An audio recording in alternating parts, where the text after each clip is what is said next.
नमस्कार दोस्तों, जीवन का मूल्य क्या है। दोस्तों, आज की गौतम बुद्ध कहानी के माध्यम से मैं आपको बताऊंगी कि बुद्ध के नजरिए से हमारे जीवन का मूल्य क्या है।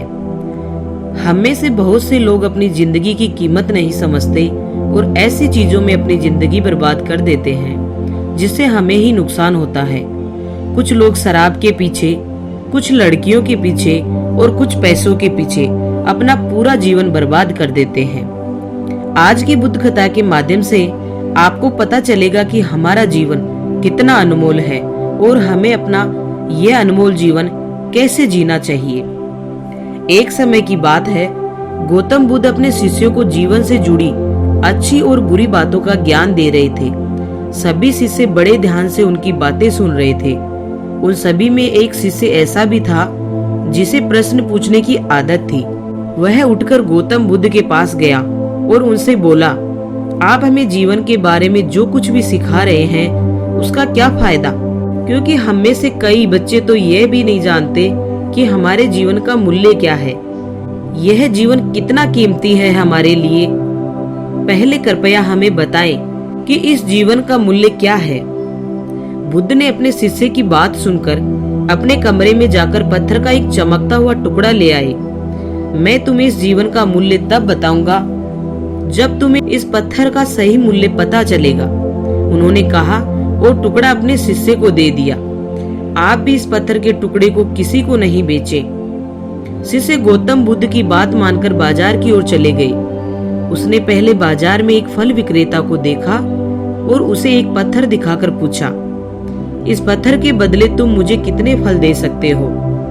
फल विक्रेता ने कहा, यह पत्थर कोई खास नहीं है, लेकिन फिर भी मैं तुम्हें इसके बदले में 10 केले दे सकता हूँ।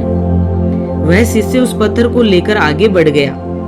तभी उनकी मुलाकात एक सब्जी बेचने वाले से हुई।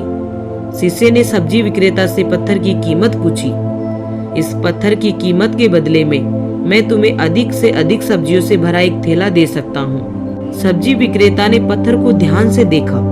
उस पत्थर को लेकर शिष्य एक सोने के व्यापारी के पास गया। पत्थर के उस टुकड़े की चमक देखते ही सुनार ने उसकी कीमत 100 सोने के सिक्के लगा दी। जब शिष्य ने टुकड़ा बेचने से इनकार कर दिया तो सुनार पहले से 200 सोने के सिक्के देने पर सहमत हो गया, लेकिन शिष्य ने वह पत्थर नहीं बेचा। इसके बाद शिष्य एक हीरे के व्यापारी के पास गया और पत्थर का टुकड़ा उसके सामने रख दिया।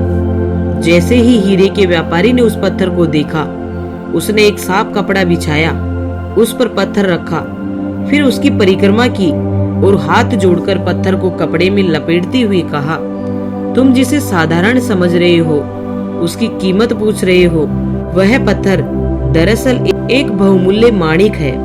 ऐसा माणिक हर किसी को नहीं मिलता। अगर मैं अपना सब कुछ बेच भी दूं तो भी मैं उसकी कीमत नहीं चुका सकता।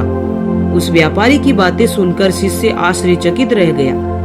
वह भागता हुआ सीधा गौतम बुद्ध के पास आया और बाजार में जो कुछ भी हुआ उसे बताया। उसकी आश्चर्यचकित बातें सुनकर गौतम बुद्ध बोले, तुम्हारे प्रश्न का उत्तर इस माणिक के बहुमूल्य में ही छिपा है। हमारा जीवन भी एक माणिक है। माणिक की तरह यह भी अनमोल है, लेकिन हम इस बात को हमेशा नजरअंदाज कर देते हैं और अपने जीवन की कीमत नहीं समझते हैं। हम दूसरों को देखकर और उनके जैसा जीने की कोशिश करके अपने जीवन का मूल्य कम कर देते हैं। हम सोचते हैं कि हमारे जीवन का मूल्य वही है जो दूसरे हमें बताते हैं, लेकिन हमेशा याद रखें कि दूसरा व्यक्ति आपको अपनी स्थिति, बुद्धि और समझ के अनुसार महत्व देता है।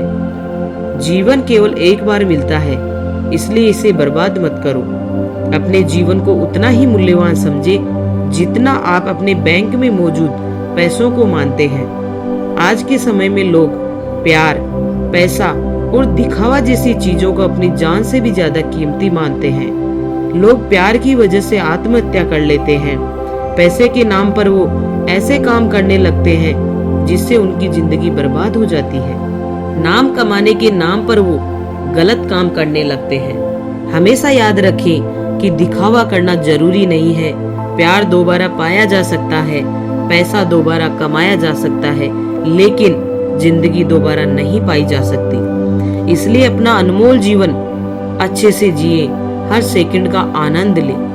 कभी ये मत सोचो कि तुम इस दुनिया में किसी काम के नहीं हो। ये कभी मत सोचो कि तुम्हारा जीवन निरर्थक है।